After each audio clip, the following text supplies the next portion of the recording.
Hello, my name is Rachel. If you're new here, welcome. I'm sharing my journey to healing after years of severe chronic illness. And for a long time, I've wanted to do a series where I take each diagnosis that I was given during my chronic illness journey and share my story with it and how I recovered. Keep in mind that with these different diagnoses, there will be crossover in the symptoms, and there's no way to know how much of it came from what diagnosis, and that doesn't really matter. I want to make it clear that I don't identify with any of these diagnoses anymore. The only reason that I share about them is because I know other people are at different points in their healing journeys, and it can be helpful to hear experiences that have been similar to help encourage people to realize that recovery and healing is absolutely possible. I'm editing this video right now and just wanted to add in a few more things. So if you're brain retraining right now, I just want to go ahead and let you know that this video talks about symptoms, it talks about illness, and so it may not be the best video for you to watch if you're in the intensive phases of brain retraining, but it is a positive video in that I have recovered from chronic illness, I've recovered from POTS. I no longer consider myself to be chronically ill, and when I was at my worst with POTS and other conditions, I was essentially bedbound and barely surviving, just truly very, very sick. While I was chronically ill, I experienced varying levels of severity, which you'll hear snippets of as we go along, but I had years where I was really sick, but I was still fairly functional, and then I had years where I wasn't functional and relied on other people to care for me and spent most of my time in bed. And so I really can relate to people on the more high functioning end of chronic illness and those who are on the very severe bedbound spectrum of chronic illness and have experienced both. But I do want to say that if you are not bedbound or on the severe side of chronic illness, you are just as deserving of healing as anybody else, and your experience matters, and there's no reason to compare it to others. Comparison doesn't lead anywhere good, and if you're sick and having a hard time, then that matters. You don't need to belittle that, and you are deserving of healing. A common question I get is, why did somebody that was so young and so seemingly healthy become sick? And this was a question that I had for years, and I wondered this for a long time too, but now that I've learned what I have about chronic illness and about the nervous system, looking back, it makes a lot of sense to me why I got sick, and there's nothing unique about me. The reality is that our modern world isn't conducive to being healthy. It isn't conducive to having a healthy nervous system.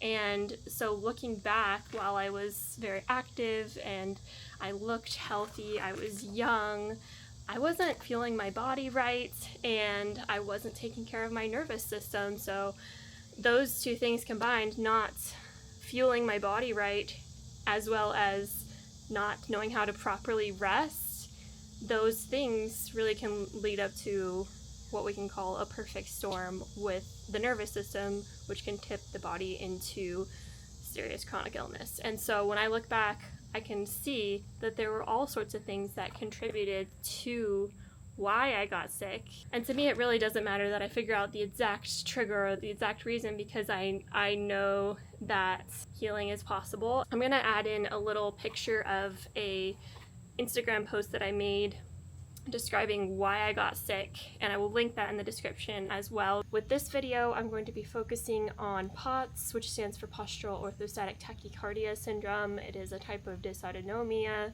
and this is one of my first diagnoses in my chronic illness journey. I will be referencing a document I have here on my laptop, as well as some journal entries, just to make sure I'm hitting all the main points. I just want to go over the symptoms that I experienced over the years that I can remember. Dizziness, especially when standing or sitting, overall feeling of being unwell when upright or standing, fatigue, brain fog, ringing in my ears, shaky hands, difficulty concentrating, vertigo, tingling in my feet and hands, severe headaches and migraines. Sometimes I would get chest pain and tightness, tachycardia. My heartbeat would quickly increase when sitting and standing, and sustain that, feeling shortness of breath, severe fatigue, post-exertional malaise, insomnia, difficulty sleeping, throbbing in my legs when walking and standing.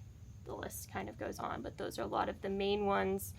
And like I said, there is crossover between several of the other conditions I was diagnosed with, but those are the ones that I believe could be tied to dysautonomia. I know a lot of people want to hear about childhood history, if there are any signs. I would say my first signs of POTS specifically was when I was 15 years old. So I started having really bad headaches, fatigue, and dizziness, and I missed about 1/2 of that year of high school just due to illness, being too sick to participate. My parents took me to lots of different doctors. They had trouble figuring out what was going on. They thought it was a mono infection, and later they thought it was a tick-borne illness called ehrlichiosis, and I wasn't treated for that because I couldn't recall a tick bite. We really didn't find a whole lot of help, but my mom wondered if I had celiac disease because that's something that she has, and so I was tested for that in 2012 when I was 16, and I was diagnosed with celiac, confirmed with the endoscopy, and my health did start to improve after I went gluten-free.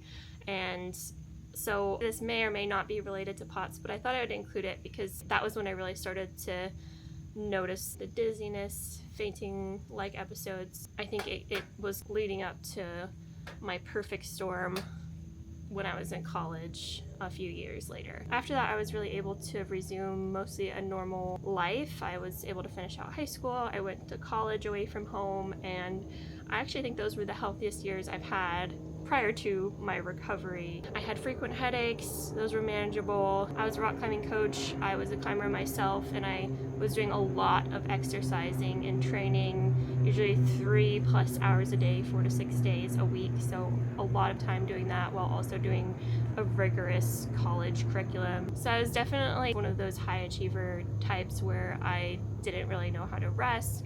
I was always saying yes to things. I was always busy, and I kind of placed my worth in my achievements, if that makes sense. In early 2016, I had a month where I was experiencing POTS-like symptoms. I didn't know what POTS was at the time, but I was having dizziness and fatigue and headaches while exercising, so I had to take a lot of time off and kind of back off of the training that I was doing for climbing. But I was able to improve enough to be able to go on a climbing trip to Thailand that summer. Then later that year, in October of 2016, when I was 21 years old, I had my first health crash, I guess you could say. I believe this may have been after a infection. For a long time, I was really trying to figure out what triggered this, what caused this, and I wanted to find those exact answers, but that doesn't matter to me now because once I realized that I could recover, it didn't matter anymore. But I'm just telling you the story as it is because I know it can be helpful for some people if you relate or find similarities in your own story. Not that that matters either. You don't have to find somebody that has your exact same story to know that you can heal. So that fall, I noticed that I was really starting to feel dizzy and fatigued when I was climbing and exercising. I got these pounding headaches with exertion and when I was upright. And then one day I woke up feeling extra awful, and I had a climbing competition that day, and I tried to compete anyways, but as I was warming up, I just got so dizzy and shaky, and I started to black out, and I had to withdraw from the competition. And things didn't get better over the coming weeks, and I wasn't able to make it to class. I could barely get out of bed to do simple tasks, and at this time I was living on my own in college away from home, and so this was difficult. Over the next few months, I started to see some doctors, and they weren't able to really find out what was going on. My GP doctor tested, and I was positive for mono again. I don't know if that's related to what triggered this perfect storm. It doesn't matter now, but it could have been related. I actually had a friend that was diagnosed with POTS, and we realized there were a lot of similarities in what we were going through. She was actually on the trip to Thailand, and so we were wondering for a long time, was there something to do with that trip that triggered it? We'll never know. It doesn't matter. In January of 2017, this is like 3 months after my first crash that I explained, I was diagnosed with POTS by a dysautonomia specialist at one of the universities near where I was going to school. I started out with conservative treatments like extra fluids, salts, compression socks, and none of these really seemed to help. And then in February, I started to take a beta blocker called propranolol, and that actually did improve my symptoms a lot for a short window of time. I'm now off of all medications, and I have been for years, but this was a tool that was helpful for me in my journey for a time. And this actually allowed me to be able to start exercising and climbing again, but not with the same intensity as I had before. And so it kind of allowed me to get back into life and doing normal things again and being able to go back to class and stuff like that. And then in March of that year, I visited the Mayo Clinic and I had a confirmed diagnosis of POTS, and I was told that that was what was causing all of my symptoms. We really didn't glean any more helpful information about POTS or what I could do about it. And now looking back, it just makes me so sad that they don't have more resources to help people with this, because what POTS really is your nervous system is dysfunctional and it is stuck in a state of survival. And there are ways that we can rewire our brain to come out of that and heal. Even the top institution in the country wasn't able to help me. Interestingly enough, they gave me a list of snacks to eat that were extra salty, but they were all junk food. And now looking back, seeing how much food has been important in my healing journey. Sorry, I have bugs flying around me. But now seeing how much food has helped me in my healing journey, it is crazy to look back and see that these top doctors were telling me to eat junk food.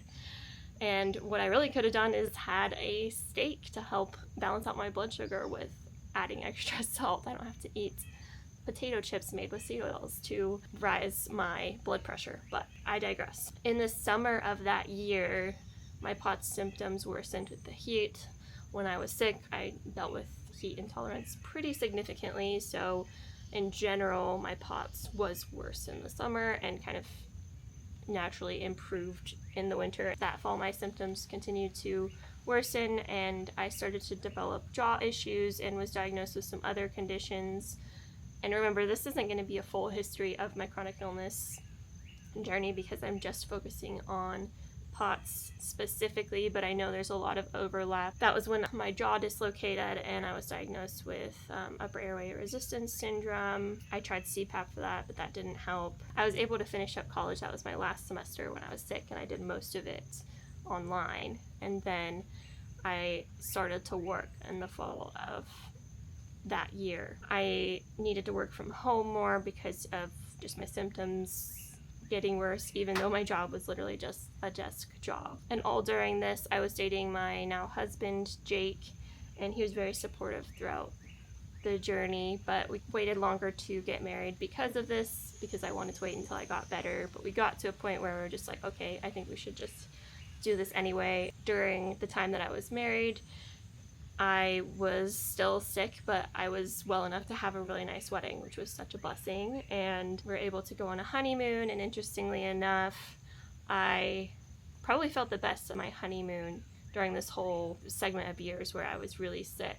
And when I returned home from my honeymoon, my symptoms worsened significantly, and I stopped being able to work in the next few weeks or months after that. And this is when I started having kind of another perfect storm. And I don't know if this is related at all to me moving into my husband's house after we got married. I don't know. We never tested for mold. We never went down that route. I don't think it matters, and I don't think it's relevant, because really what triggers a perfect storm is just the straw that breaks the camel's back. It's not like the whole cause of illness, usually, I think, at least. It's just my opinion. But I did have a severe worsening after we got back from our wedding and honeymoon.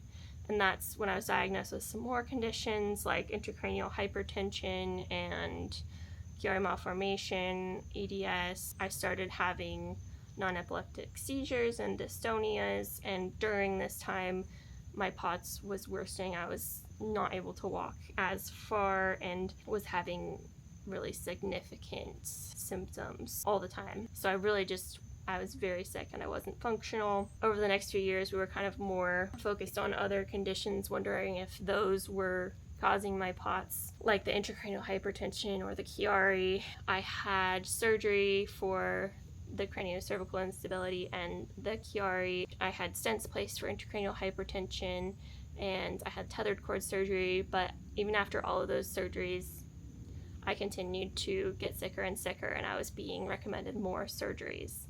And I have a video sharing about my fusion surgery, specifically all my thoughts on that. I'll link that below. I won't go into it too much, but those surgeries definitely were not what helped me to heal, and if I were to go back, I definitely would not have done them. But I do believe it's part of my story for a reason, and I've had quite a few people tell me that they heard my story and they were able to find healing other ways because of what I had shared. That makes it worth it to me. That is always so encouraging to hear. So during that time, I was very, very sick. It felt like I was fighting for my life. It felt unbearable in terms of pain and discomfort and dizziness. I was having a lot of pre-syncope episodes when trying to walk. I needed to get a wheelchair over these years. After I had this worsening again after my surgeries, I felt very strongly that I needed to go a different route. If I wanted to get better, it wasn't going to be with these surgeries because I just kept getting worse and it didn't feel right for me. I went to a functional medicine doctor and was diagnosed with chronic Lyme disease, and I started some treatments for that, and the first round of treatments I did for that really stirred the pot for me and actually made things worse. I think my body was just too sensitive and not ready to handle that. And I think it's important to note that when you are that sick and when your nervous system is so dysregulated, it starts to interpret everything as a threat. And so that could be supplements, that could be medications, that could be treatments. And my body wasn't ready for that kind of treatment. I did about 1.5 years of Lyme disease treatment, and I'll try to do a video in the future specifically on my experience with that. But in short, I did a mixture of antibiotics and natural herb treatments. I had pretty significant reactions to the treatments, and it was very expensive. And all during that time, I maybe went from 1% functioning to 2%. So I did have some improvements during that time, but to dedicate 1.5 years to it and to only see that little of improvement in function, I just realized that I needed something else. After some of those surgeries, I developed secondary adrenal insufficiency and became dependent on steroids, which worsened my POTS symptoms as well. My Lyme disease doctor helped me to very slowly wean off of steroids, and that was one of the hardest things that I have ever experienced. But I'm very, very grateful that I am off of them because it's not good to be on them long term. Flash forward to the summer and fall of 2021, which is about 5 years-ish after I was diagnosed with POTS, I decided to start the carnivore diet. And at this point I was very sick, mostly bedbound, and not able to walk significant distances at all, especially due to the orthostatic intolerance from my dysautonomia and POTS. And I decided to start the carnivore diet because I had heard a lot of positive things about it, not specifically for the conditions that I had, but for so many other conditions that I felt compelled to try it. The first couple months of doing it was difficult, but then I started to very slowly see improvements, especially with my fatigue crashes and my post-exertional malaise and my ability to be upright. I started to be able to cook my own meals in a chair versus before I couldn't do any cooking myself. And so I was seeing these improvements just very slowly. I was still pretty low functioning for a long time, but I was improving, and that was amazing. My light sensitivity, my body aches, my POTS were very slowly improving, but still honestly probably considered to be severe. Early 2022, we traveled to Florida to have treatments at Caring Medical. I had Prolotherapy treatments as well as chiropractic treatments and curve correction. And I was still at this time truly in this fix-it mindset of wanting to find the perfect doctor or treatment or protocol to fix me, which now looking back I had to get out of to truly heal on a deep level. But I was still in that mindset, and I really believed that those treatments were what I needed to heal my POTS. Those treatments were very supportive for my healing in terms of my neck instability and reliance on a neck brace. For POTS specifically, they really didn't help as much as I was hoping. I was still feeling extremely unwell while upright, struggling to walk any sort of distance. I still wasn't able to walk to the end of my mailbox after months of these treatments, and was still needing to use a wheelchair.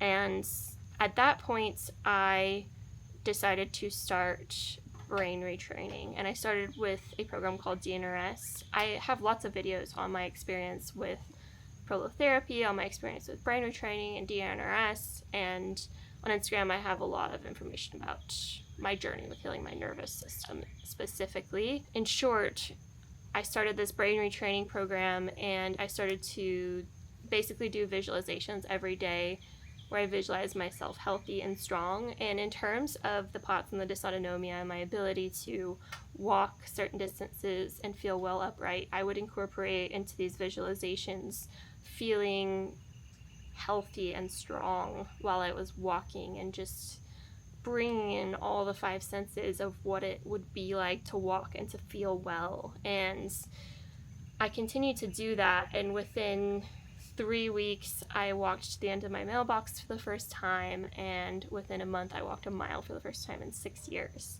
And so doing the brain retraining was the most quick progress that I made with my healing. And it's not the same for everyone, but I think with doing the carnivore diet and then having the prolotherapy and then going into the brain retraining, I was very ready to improve quickly with brain retraining. I think it's important to remember that with POTS, the true definition of POTS is that you have a dysfunctional nervous system, that your autonomic nervous system is not functioning right. And when your nervous system is stuck in survival mode by no fault of your own, it can cause very severe and very real chronic illness.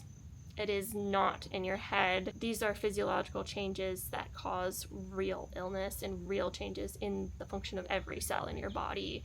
And your nervous system is the control center of the body. And when I started to learn this, that is when it really clicked for me. To give you an example, I heard about brain retraining probably 5 years before I started it, and I didn't look into it more, but I just kind of assumed, oh, that sounds like a hoax, that doesn't sound real. My illnesses are real, my illnesses are physical, they're not in my head, I don't have anxiety, this couldn't help me. But I couldn't have been more wrong. And I wish that I had started this earlier, because I think it could have avoided a lot of things that I encountered, but I'm so grateful that I did find it. I think the timing was just right for me. When I started the brain retraining, I was 100% all in, and I really, really believed that it would work for me, but that wasn't the first that I had heard of it, and I had been thinking about doing it for years, and so it really took time. I was honestly doing principles of brain retraining without even knowing it before I started it, like telling myself that I was safe, telling myself that I was healing. In terms of POTS specifically, what by far helped the most in my recovery was brain retraining and nervous system regulation. Since doing DNRS, I have actually done several other brain retraining programs. I went through the GUPTA program, I went through Primal Trust. I became passionate about nervous system regulation, and I wanted to learn more. I'm not telling you that you need to do all those programs, because you don't. I just really wanted to see what else was out there, and I realized that there are a lot of gaps in the DNRS program, and I kind of could see why it wouldn't be a good fit for a lot of people. And personally, I can only speak to the programs that I've tried. There are a lot of good ones out there, but I have found the Primal Trust program to be the most holistic, because it includes somatic practices and trauma processing, which are important for healing the nervous system. If you're only doing brain retraining and visualizations and elevating state of emotion, it kind of leaves things out when it comes to healing the nervous system. Because when you get to a certain point of brain retraining, a lot of times people are hit with past trauma or repressed emotions, and they don't really know what to do, because the DNRS program doesn't really equip you for that. Gratefully, I was aware of this and had already started learning about somatic practices and trauma processing through some other resources. I ended up getting a coach as well a couple years into my nervous system healing journey, and that was helpful to have that individual approach, but I don't think that it's 100% necessary. When it comes to brain retraining programs, I don't want people to think that that's the only way to heal, because it's not. They're just toolkits that help you learn how to rewire your nervous system to allow your body to do what it's designed to do, which is heal. And that is honestly another thing that I didn't like about the DNRS program, is that I felt like there was this notion of just stick to the program 100%, military-like diligence, and you'll heal, and that's the only way.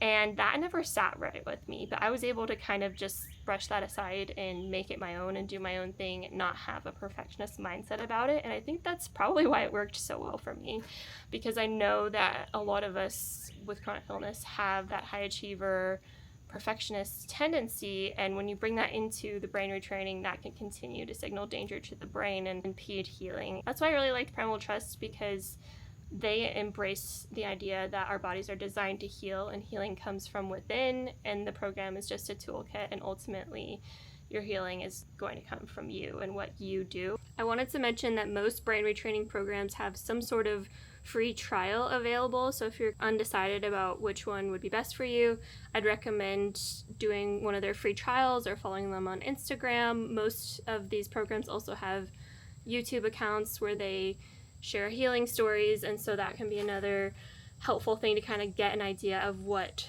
the vibe of the program would be. As for Primal Trust, which is my favorite program, they have a free ebook about brain retraining, and I will link that down below. It just goes into the science of the nervous system and how a dysfunctional nervous system can happen and how that can lead to chronic illness, and what are things that you can do to start healing. For me, a big turning point in my healing journey was taking my healing into my own hands and realizing that my body was designed to heal. And unfortunately, this is something that modern medicine doesn't embrace. I think that's where they're really falling short with people with chronic illness, and really failing people, because there's no money in telling people that they can heal themselves. So that's kind of the unfortunate reality of it. We all love to have a pill that came in and just made us better, but that really doesn't exist. At first it was really difficult to take my healing into my own hands and scary, but in time it became empowering. This is not at all to say that certain treatments or providers can't be helpful or supportive to your healing journey. They absolutely can, and only you know what is best for you.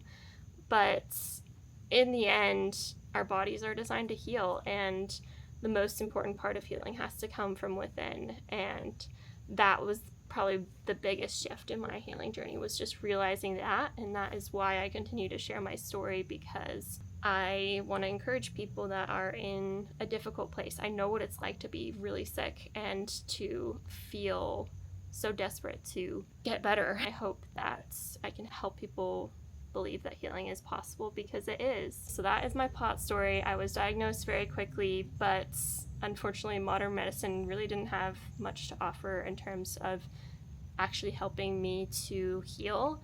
But I'm so grateful for what I learned along the way, and that I was able to fully heal and recover, and I don't have any of those symptoms associated with POTS anymore. I am doing well.